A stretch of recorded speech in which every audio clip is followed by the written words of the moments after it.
You'll see people who objectively are less intelligent than you, doing just as well, if not better than you, and be like, why?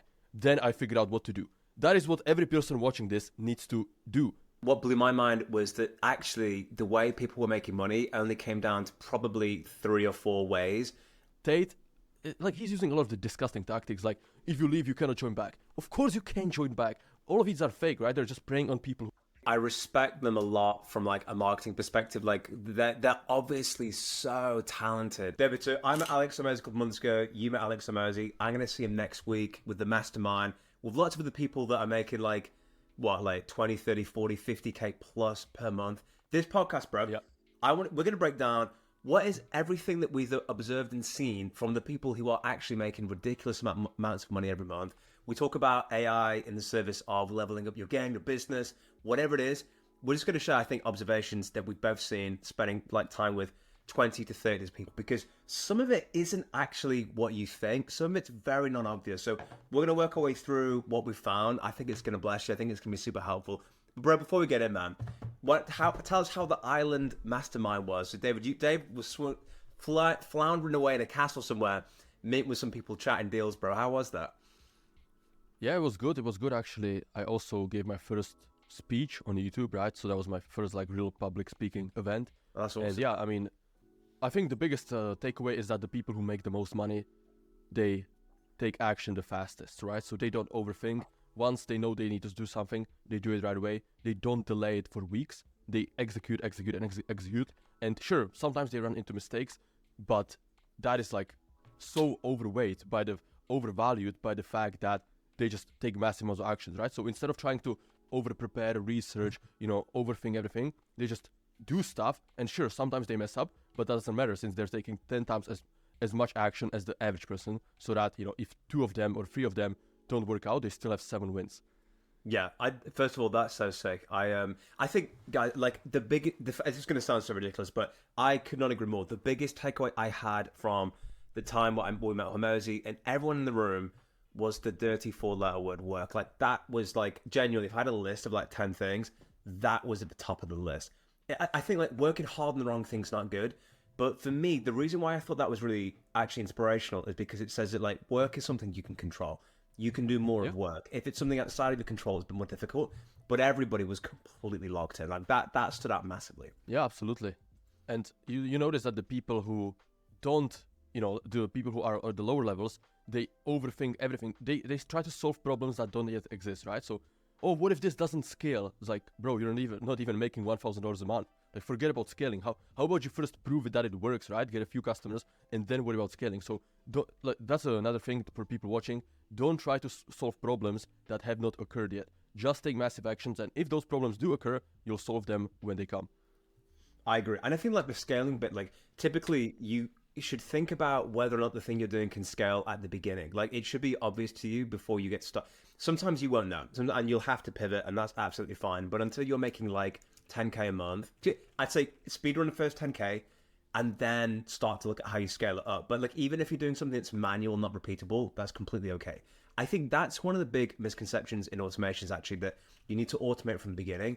You don't need to. You just need to be correct. You need to find resonance with the customer, then you scale it. Like that's massively. And then you can scale either via systems or, as we love to talk about, automations. One of the big ones, I think, one of the big takeaways I talk about, actually. So let's talk about the kind of people that we're in the room with. Like we had, the least performing of the group in that room did 40K a month. Like they absolutely crushed it.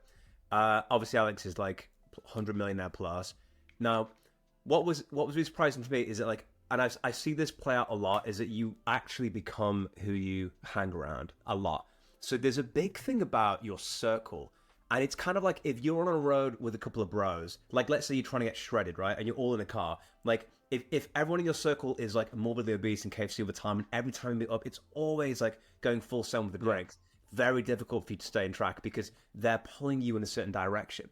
So I think like one of my key observations was like, actually, you do become the average of your 3 closest friends. It isn't just something they say. Like it absolutely, because like if you're with people on the same mission as you, they can say, hey, David, change this thing. It's not quite working. We're doing this over here. And you can say, oh, okay, you've got multiple people on your path that are doing the same thing that can help pull you in that direction. So this is why, I mean, like we talked about the PayPal mafia, right? Everyone who did PayPal has gone on to become billionaires and everything. It's because of that network and who they hang around and stuff. So how do you, I guess the question is practically, how do you actually do that? One of my first thoughts would be, you first of all got to get with people who've got the similar goal and ambition as you, who are on the same drive as you, because then you double your resources. You reduce your error and failure rate because they're trying different stuff as well. You need to be part of a group of people who are trying to nail it. And that's why, like, if you're just by yourself on a laptop, you're not interacting with anyone, you try and do it solo. Can you do it? Yes. But it might take you 4 or 5 years longer than it needs to if you're not in the right circles. And especially now that everybody has internet, right? You can just access communities. So even if you live in the middle of nowhere, sure, moving to a different part or to a big city might be difficult, but you can join a community with a few clicks and get individuals that have the same goals, get access to people who are ahead of you, and you can learn so much and skip a lot of these mistakes by, you know, like, let's say you're at $5,000 a month. If you speak somebody in your same industry who is doing 20 a month, well, you're probably gonna learn so much relevant stuff, and you will get to 20 way more fast, like insanely much faster than if you were doing it solo, right? And trying to figure out and stumble, basically reinventing the wheel. So I think, as you said, what would people do? How to start? Well, I would pay for access, pay for accountability. Like, you know, that's why personal trainers exist in the gym. It's not about like, yeah, sure, they tell you the technique or whatever, but it's more about the accountability, right? If you have a session with a personal trainer, there's no way you're missing that, right? If you're by itself, it's like, you know, maybe I'm sore, I'm tired. So like, don't be afraid to pay for accountability, pay for access to people ahead of you, because, you know, how valuable would it be to spend a day with Alex Hormozi? Obviously, he doesn't sell his time anymore, so it would be like insanely expensive, right? But let's say like you can go 1 step below that, 2 steps below that, and find somebody in your industry who is ahead of you and just figure out what they want for an hour of their time and just pay it. Yeah, I agree with that. And it's just like, I was never ever a big fan of that until I realized just how actually powerful that is. Like, the people you hang around are significant. I had a big conversation recently about classes, like lower class, middle class, upper class. And I was like, actually, and there's this theory that like you never actually change your class. Like, you're born into like a class, like that's the way that you're brought up, like on a counselor's day or whatever it might be. But it's like, I said, well, what really is the big difference between people that are like, you know, put through the very highest level of schools, like a really affluent upbringing? And one of the things that I kind of came to reflect on was that a lot of it comes down to knowledge, actually. And it isn't necessarily just connections. I think it's about an awareness of what exists and what is possible. Because one truth I've seen to be the case is when you're around people, I think I shared the story before, one of my PT, for example, I said, bro, if your friend was doing 20K a month in PT clients, who he's like coach and stuff, how long would it be till you're doing it? He said, dude, immediately. Like, I'd be doing it tomorrow. Yeah. I said, that's right, man. It's because you now believe and know that it's possible. And I feel like some people, it's not even, I guess all this to say, I think the knowledge of what actually is possible and being on a journey with other people that are doing it really, really does shape like what your minimal expected standard. And that's something I saw in the room with a lot of people is, you know, seeing it and being around it just made it like, I mean, there were people there, guys, who came, who weren't making any money, then within a month, then were making like significant income. And it's not, there weren't some silver bullet secrets that were spoken about. I think they were just like, hang on a second. Everyone in this room's doing this. Why the hell am I not doing it? And I think even Alex had that story of like, I don't know, it might have been Alex, but he's in a room with some guy who was making like 100K a month. And he's like, dude, this guy, I don't know. No, I don't know if that might have been the same realization. Was that his story? Yeah, but I was just like, so I think seeing that it's possible makes a huge difference, which is why I think like your community network is important. I think that was a story where him and Layla attended some business conference, and the guy on stage was, you know, saying like, oh yeah, I make 350K a month, like whatever. And he seemed like super dumb, right? So like literally unintelligent, and he was making $350,000 per month. So, you know, Alex and Layla looked at each other and were like, if he can do it, we can. And I think this is also another thing that's probably, you know, not politically correct to say when attending these masterminds or conferences, but you'll see it like, you know, you'll see people who objectively are less intelligent than you doing just as well, if not better than you, and be like, why? You'll also see people who have maybe smaller audiences than you doing more money than you. It's like, okay, I could be better, right? I could do more. And I think after all that, the main thing is like causing you to think bigger, right? Because when you're broke, like even $5,000 a month seems like the dream, right? 10K a month seems like you could do everything. But when you get to 10K a month, you realize there's still a lot you can't do. So thinking bigger is perhaps one of the biggest things. And actually, I don't know if you saw the Starship launch and catch from SpaceX recently. That definitely caused me to think bigger because, you know, just Elon has been able to do so many things at once where most people just, you know, don't do anything. It's like, you know, we could probably, both of us, we could probably do so much more if we just set our goals higher. I completely agree with that. It's like, how do you find what your limiting beliefs are unless there are people around you who have broken it? I mean, like, no one thought you could break. It was something ridiculous. Like, I don't know, it was a 5-minute mile. Or basically, it was some standard in some athletics. People thought, you used to think you couldn't go faster than 70 miles an hour. Like, that's impossible. But the second someone did it, the next year, there were like 20 people that did it. So there's got to be, I don't know what the answer to this question is, but it is a really good question about how do you know where your limiting beliefs are. Elon Musk is a really big fan of first principles thinking, isn't he? Like, why is this? Why? And he's going up against NASA. You can imagine all the people that would have said to him, like, bro, you're fighting a sitting giant. Like, don't even bother. But he goes ahead and he does it anyway. So I think that is a really good. I'm even throwing my pen around. I'm getting animated about it. How you identify limiting beliefs. I think who you hang around is a big part of that because they challenge that, and you see them successful. So I guess that's part of it, but. Thinking big is probably a big thing when you think about it. I agree with that. Yeah, there's an entire book on this called The Magic of Thinking Big. And it just explains, there's one example where there's two groups of salesmen with the same skill set, but the guy who was doing the best, he didn't have more experience, he didn't have like any social, you know, charisma or whatever. He just set his target twice as high and he was outperforming everybody else. And when they asked him, he was like, oh yeah, I just try to get people to buy once again, because he was like aiming for it twice. And that was literally like the only thing they were able to analyze between these two different groups of salesmen. So yeah, just by setting a higher goals, even if you don't hit it, right? Let's say you aim for making $1 million in a year, right? For some people that might seem like a crazy goal. Even if you fail, you'll make more money than if you didn't have that goal. So that is the real magic of thinking big. I agree. So the other thing that I took away from meeting these people was that, like, of all the things you should innovate on in your business, the funnel isn't one of them. And what blew my mind was that actually the way people were making money only came down to probably 3 or 4 ways. I mean, even one of them, I said, bro, like, he made like, what, 60K? I said, dude, show me button click by button click absolutely everything you did. And guys, it blew my mind how simple it was. Like, I don't know if I was expecting, like, and then Jack, the secret sauce comes in and then you got to do this. And I was like, dude, this is like, that's all you, I literally, am I being rude here? Am I saying it's just that? And he's like, it's just that.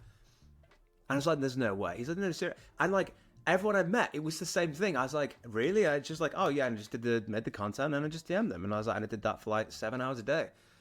I was like, well, it really is just working hard and doing these basic things. So I say that to say, if you're thinking, how the hell do I get customers? And you're thinking, I'm going to do this crazy strategy. My advice to you would be, have you seen somebody make a lot of money doing marketing that way? And if the answer is no, stick to the tried and trusted basics. You can get fancy, but you got to know the rules before you break the rules. And let's just get you your first win bag, and then let's start trying to get fancy after that. Recently I saw like some quote that beginners like to complicate things because they have an empty slate. They're not doing anything. So for them, it's like adding complications. It seems like the good thing to do. But pros, the experts that already have, already do stuff, they like to simplify. They like to keep things simple. And there's that also from Elon. There's a famous photo of the engine, right? Of the rocket engine, like with the version 1, super complicated, version 2, less complicated, version 3, like super clean and polished. So every version that is like removed components, simplified. So that is the same, right? I think people watching here, especially for our type of audience, people in AI automations, they're intelligent people, right? So their problem isn't they're not smart enough or they cannot figure out how to use Make.com or Cursor or whatever. Their problem is, again, not taking enough action, not massively trying. And there's that Napoleon quote of like, I engage, then I figure out what to do. That is what every person watching this needs to do. You need to engage, you need to start building that automation, start that business, and then figure out what to do. Stop doing this like IQ jerking of like, oh, I did more research, ChatGPT told me this, but Perplexity recommended this, right? But I saw Jack's video, he said this. It doesn't matter. Like, all of these things could probably work and get you to 10K, 20K, 30K a month. Like, that is not the craziest, Don't worry about like things that would limit you once you're a billionaire. Like, people think like, oh, I don't know if this niche is big enough. Like, in every niche, in every single niche that exists, you can make $10 million. So start taking action, and only then you will figure it out once you have clients, once you're making money. I agree. That's really well said, bro. Like, you want to get the boat out of the harbor, and then we can figure out directions and stuff. Because that brings on to, I think, the third pillar, right? We've got, which is focus, and that's like usually people that flounder the most are the ones trying to do 17 things at the same time. I speak from experience on that. I've been there. I've done that. I got the t-shirt and the hoodie and the caps. Like, it's like really easy to do. Everybody in the room that was growing and dialed in were very clear on one thing they were doing. The guys that had, like, I think, shut up and then maybe encountered some turbulence, I would say, were the ones that had 7 different businesses at the same time. They were doing this, and then there was also this, and then there was this over here, but then there was this other thing. And it's like, I've actually not yet seen somebody outside of Elon Musk juggle 6 businesses successfully. They just tend to do one and get all in on it. Yeah, but Elon already has tens of thousands of employees, right, in all of these businesses. Yeah. He has amazing C-suite executives in every single of these companies, so he can take a week off and the companies are still progressing. But he got started with, I think, Zip2 was his first successful business. He was doing one thing. He was working like 14, 16 hours a day on one thing only. Then when he was rich, he could diversify because he could hire world-class talent, right? But he didn't make his first millions or first 10 million by juggling 7 different side hustles, doing drop shipping, Amazon FBA, this and that. It's like, no, you have to focus.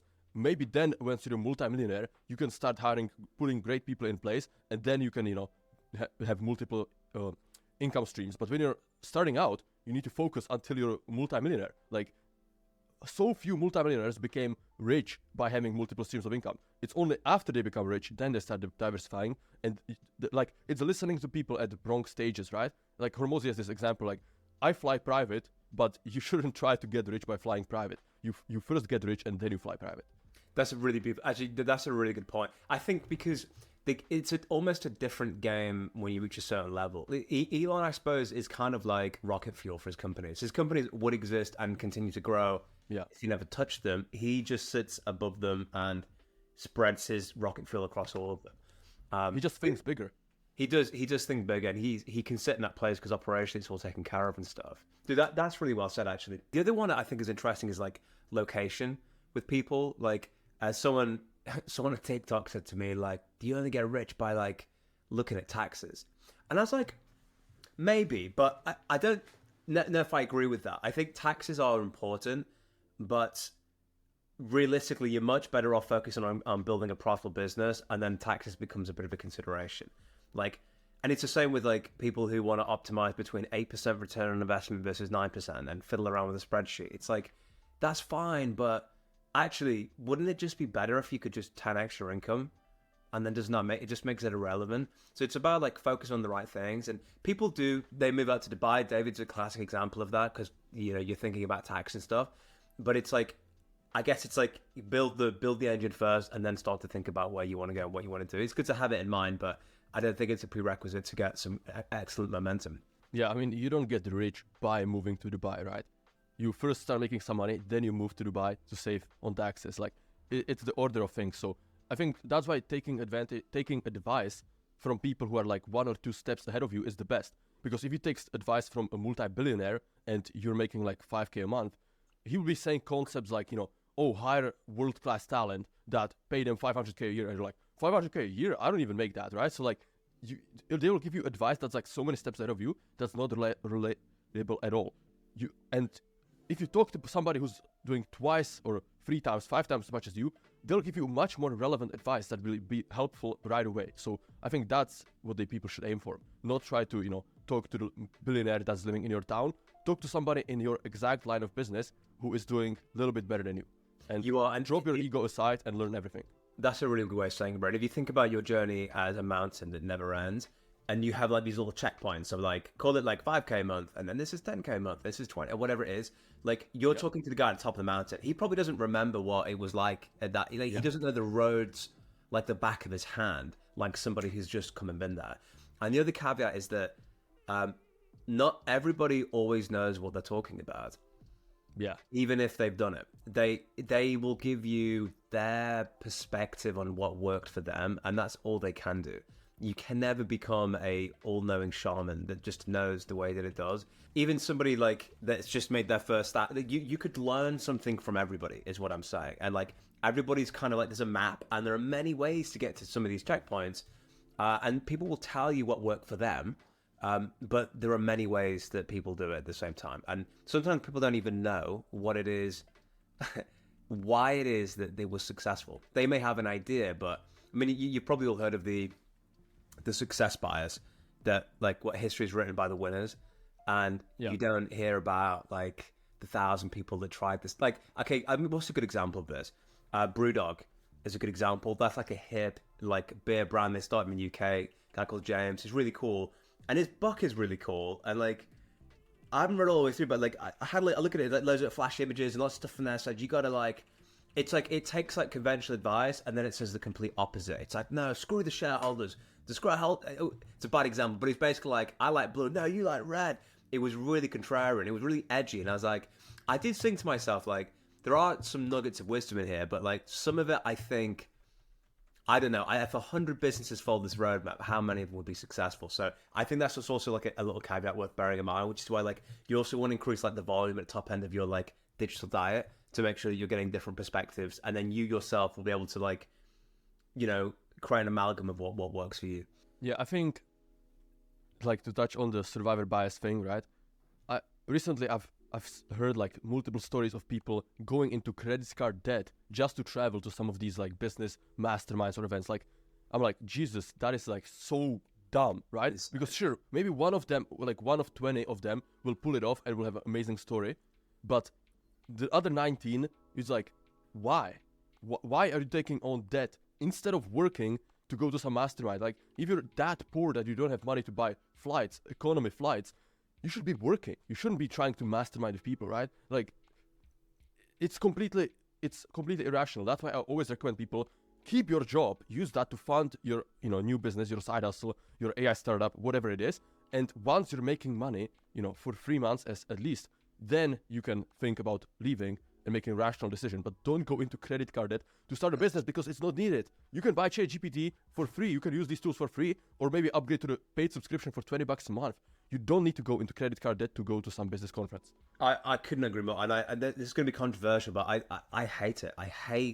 I don't like it when people sell to people like high ticket products. High tickets, well, class like 2K plus. Yeah, that's like disgusting. I hate it when people sell high ticket products as when they can't afford it. Especially like, and I've seen so many examples of them saying, should we go into credit card debt to buy this? They've got 2K in the bank right now. Should they click buy? There's no food on the table. The kids haven't got presents under the tree. They've got 2K. Should they buy it? And they're like, yes. I'm like, no. Like, I think that's so unethical for people to do that. And I'm going to give you a business reason why it's unethical, apart from the obvious reasons. Is it like, there's like, think of it like a final boss in a game, right? There is value in going to masterminds if there are people you haven't networked with before, and you're going to learn about new concepts and ideas that can help apply business forward. However, if you haven't beaten levels 1 through 9, don't go. And I say that because unless you've been working consistently hard and you've proven that you can work hard with a problem for a time, it's not going to serve you because you haven't actually nailed down the basics yet. You've not learned to speak English, and you're trying to study philosophy at Oxford. It's like, it's not worth it. I don't think you're going to, and it really annoys me because like some of the sales tactics sometimes are very much like, you know, we're gonna give you the razzle dazzle, you know, 200-degree system that's gonna blow your mind, and it will guarantee. And it's like, yeah, but the people you're selling to don't understand the basics. Like, I just think it's I don't like it at all, man. This is so prevalent in the high ticket stuff where people just say like, you know, if you have to go to debt, if you have to go into debt to afford this, do it, because it'll be the last time you're ever in debt. It's like, how can you guarantee that, right? It's like the statistics are so low. I think the average for like courses is like 10% success rate or something like that, right? So if somebody really is broke and you're forcing them to buy like a 10K program, go into credit card debt, that's crazy. Like, you should try to work with people who can afford it, who would be successful even without your high ticket thing, because those are the ones you could help the most, right? So I think, like, again, this is the magic of the communities, because the risk is so low, right? So instead of trying to go into debt and buy some high-ticket program when you don't make any money online, you can start for free. Once you're making money, you can, you know, join a low-ticket community like yours or mine And that's like so low risk, especially with our guarantees. It's like, like people listening, keep your jobs, don't go into credit card debt. Internet is free, YouTube is full of amazing videos. Once you have some money and you want to reinvest it into education, by all means, right? But do not mess yourself up with credit card debt, because most chances are you're not gonna be one of those 1 of 20 people. You're probably gonna be the 19 that get holding the bag. I know, I agree, and it's wild because like I'm sure you get this as well, but I've had like multiple high ticket experts reach out to me, and they go in the group, and it's like, bro, like you've got a high ticket offer in a low ticket group, and I push that as a compliment, like the support you've got and all this sort of stuff. I'm sure it's the same in yours. And I'm like, yeah, I want to over deliver. Like I don't want exactly. I don't want a B rated product. If it's not A star, I'm not interested. With the members we have, we can only give so much time, and we hire teams to look after them and like make sure they get an incredible experience. It's also true that could you work more directly one-on-one with a handful of people to help them accelerate and go further? 100%. And obviously, that would mean a high ticket product, but the value would be there for them because you can actually sit down and guide them step by step with stuff that you wish that you knew when you started. And there's a lot I wish I knew when I started. And, it's just good to have that perspective and stuff. But for me, I mean, I just think there are some high ticket sales guys that I look at and I hear about, who they've sold their money to. And I don't know, it just really rubs me the wrong way. I'm like, really? Like, Are you that desperate for $2,000, bro? Like, no, come on. This is crazy. I don't know. It's like a kind of it's like a express ticket to London CoffeeZilla or something. I think it's... Yeah, exactly. They don't value their reputation at all, right? Like, it's a short-term thinking. They're not thinking long-term. They're not thinking big enough. All they want is, like, sell this month, right? The difference... I only realized this quite recently. The difference between all the people who only are marketers and only sell high-ticket courses and the people like you and me who have low-ticket communities is that if our product sucks, people leave. We have to make our product good and keep delivering to get people to stay month after month after month, right? If we have 500 or 1,000 or 2,000 paying clients, you cannot lose them all and get 2,000 new ones next month. Like, that is impossibly difficult. So you need to keep the churn low, and the only way to do that is by constantly providing value and making the community worth a ton more, like 5 times more, 10 times more than what the people pay. But these marketers who only sell, high ticket course, $2,000, whatever, once, they promise the world, right? They have insane, like, expectations, like, you'll make 10K a month within 90 days, blah, blah, blah. It's like, maybe some people, 5% of students, maybe, but the other 95s will not, right? So all they have to do is convince people to buy once, and when they sell the course, that's it. Like, people have already bought, so they don't care. But if you have a recurring business, you need to redeliver the value. I could not agree more with that. And it is that, like, I guess, like, that scorched earth strategy of, look, I get you in, you pay for 2K, and then who cares? Who really cares about it? Because I've got 2K of you now, so who cares what you're doing? It's such a... I mean, this is why all they do is they get people in, they get burned, and then they're just on to the next batch. And this is why info products have negative reputation. Like, seriously, this is why... and it's like rubs off on other people who have a great product. It's because of these marketers who just sell once and then forget about the customer. It's like... Yeah, I agree. I could not agree more with that. What's interesting to do, have you seen like Andrew Tate and is his brother called Christian? Or whoever it is. So they've got they started something called Hustlers University. Do you remember, have you heard about that? Yeah, I think that's pretty... So they had Hustlers University. And what was interesting is like, I saw a clip where they were talking about like that system. I think it's really interesting everyone watching in terms of thinking about like subscription businesses. So my last like tech business that I scaled, like we did direct consumer, we started playing around with subscriptions. What we do now is like a community model, which is really awesome. We can add a lot of value that way. But one of the things they were talking about was like, and they were, you basically, you can scam anybody once, basically, but like once they've paid like $2,000, like they're not going to pay the second 2,000. But they were on about how they were, and I'm interested to get your thoughts on David. I don't know if you've seen the clip or not, but they were on about like, basically you get like ranks and what they started to describe was basically school. The CoffeeZilla video. yeah, exactly. The leveling system with the rooks and the knights, and then like people would get a profit share and stuff. And I was like, dude, it's just basic. They're just trying to replicate like all the features of like school basically. And I was like, it was just interesting to me to see that from their own platform. I mean, like Jordan Peterson has also released his course as well. Have you seen that on his own platform recently? Yeah, I think Jordan Peterson, he kind of shocked me because I didn't think of him as like a business guy, but he's pulled it off. The production quality was so high. And yeah, he's basically trying to position himself, and he has the credibility, right? He has the background to kind of compare himself to a college degree, right? So he can charge a lot more than a guy who isn't a professor like Peterson is, right? So his play was like really compare the pricing to a college tuition in the US, which is crazy, and do it for a fraction of that and deliver even better value by using his connections and getting some of the best professors in, right? So I think he executed it really impressively. Tate, like he's using a lot of the disgusting tactics, like if you leave, you cannot join back. Of course you can join back. All of these are fake, right? They're just preying on people who are, especially young kids or people who don't know better. It's like, again, it's not valuing your brand long enough. Do you want to make most money this month, or do you want to make money in 5-10 years while everybody trusts your reputation? And if you make a call to action, thousands of people sign up immediately, right? So it's like people are too greedy for the short term. It's crazy. Dude, that's so funny you say that, because I had the exact same pressure. Like, but the thing is, there's a cap. He's like, there's a cap, and if you leave after the cap, you ain't getting back in. And obviously, like, we know why he said that, because we get it, we understand, like, yeah, but it's fake. About. But it's a fictitious nonsense cap that doesn't make any sense, does it? Like, obviously, you would take more people. You're just doing that to create, scarcity. That's the only reason it exists. But it's like, you can do it, but you've got to do it. It's got to be legitimate. Like, I don't know. It just felt. That's a funny point as well, isn't it? With these things, like when you like the feeling, the vibe you get. Like, does it feel like authentic? Does it feel decent, or does it have a kind of weird energy about it that just kind of makes you think, hang on a sec, there's just something is vibing and jibing here. Yeah, exactly. Like, why do you need that? As you said, like, why do you need it so bad, right? Like, if it was really that great and somebody wasn't really convinced, just keep making great content, right? And some people will join in the future. Like, some people that are watching us right now, they are not in our communities. They want to join, but they think, like, I don't know if the price is going to be worth it, this and that.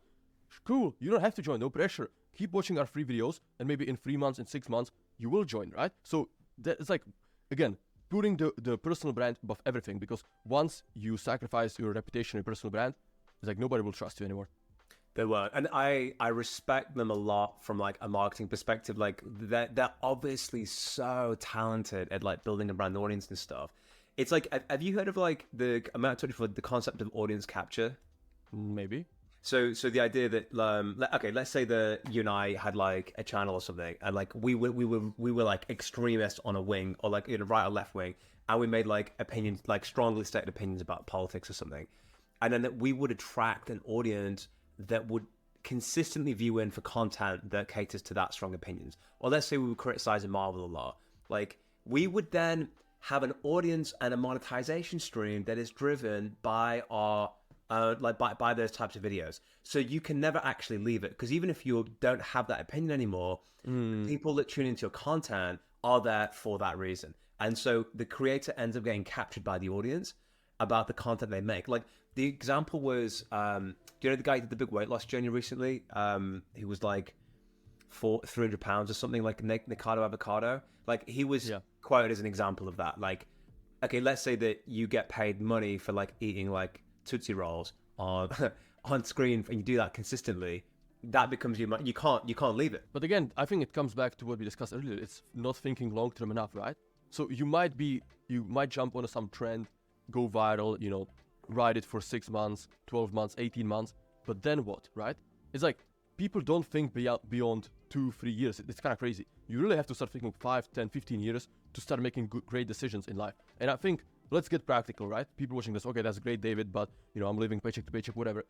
The way to do this, what works for me, is taking a week. This is actually a concept from Bill Gates, Think Week, right? It's from the book Deep Work, where at least twice a year, at least try once a year, right? But ideally twice a year, you would take a week off, no work, no busy work, none of that. You don't talk to, you limit contact with people as much as possible. You change locations, so you don't be in your typical city or your flat, go to some mountains or whatever. And also, side note, a lot of the great philosophers of the 20th century, like Carl Jung, did this, right? So it works. You basically go to a different location, you don't do any work, you don't communicate with people, and you just make long-term decisions. You think, right? Am I on the right path? Am I thinking big enough? What are my long-term goals? What is the life I want to have in 2, 3, 5 years? Is my current way leading me there? What are the biggest problems in my life? It's like, what are the mistakes I keep repeating? You cannot get to these thoughts on your typical busy day, right? Because all the urgent things that come up distract you from these important topics. But as Sam Altman said in one of his recent interviews, there aren't many things better you can do than thinking about what to work at, right? So doing these like long-term thinking reflections, that's perhaps one of the highest leverage things you can ever do in your life, because you will discover things that you simply cannot in your typical day-to-day grind. That's beautiful, actually. And I have like a similar concept out in the micro, and this is like where I probably disagree with Alex Hormozy, because he's big on the grind, Seb, and he's happy to be a proponent for hard work, and I'm a big proponent of hard work. I also strongly believe that you reach net productivity by taking breaks. You just do. Like going to the cinema and watching something or playing Fortnite. That makes you a healthier, more productive individual. I don't think sat in front of a laptop for 16 hours a day. There are times where you need to do that, like especially when you're building a business, we need to lick envelopes till 2 a.m. And I've been there literally licking envelopes till 2 a.m. before. There are times to sprint, but the entrepreneurial journey is not a sprint, because what happens is you get burnt out. You get burnt out and your net productivity goes down. It's been true for me. It may not be the same for everybody else, but it's certainly been true for me that you work hard during times where you work hard, but then you need like times like a bigger period once a month and mini periods every week where you're like, dude, I'm off work. I'm like going to the cinema. And actually, guys, what I've always found is that when you take your brain off it, your subconscious engine starts to work in your favor. And then I've actually had inspirations when I'm not working. And I've done both, and the shower thoughts. I never go back. Yeah, people know that as shower thoughts, right? Where you're like not focused at all with business, you're relaxed, you're like, or going to sleep, whatever, you think about what Netflix episode to watch, and suddenly you get a solution to a problem you've been trying to solve for 2 months. Like that's what we're talking about, right? So if you cannot take a week, if you have a 9-to-5 job, a family, whatever, at least try to do like 3 or 4 days, few times a year. That's why I said like I think twice a year is a really good number, because again, you get results by working, right? By taking action. But it's like if you're taking action about the wrong thing, you can be the hardest worker at McDonald's, but you're not getting anywhere, right? Like, so you need to make sure you're actually in the right boat, as Warren Buffett says. You're in the right vehicle, you're on the right path. So that's why at least try to take 3 or 4 days, once or twice a year to really reflect on your life and on your path, because time goes by super fast, and it only speeds up as you get older, right? So, like, I think these think weeks, these reflections are insanely important. I think it's one of the most important things you can do. And actually, this is the reason why I'm in AI.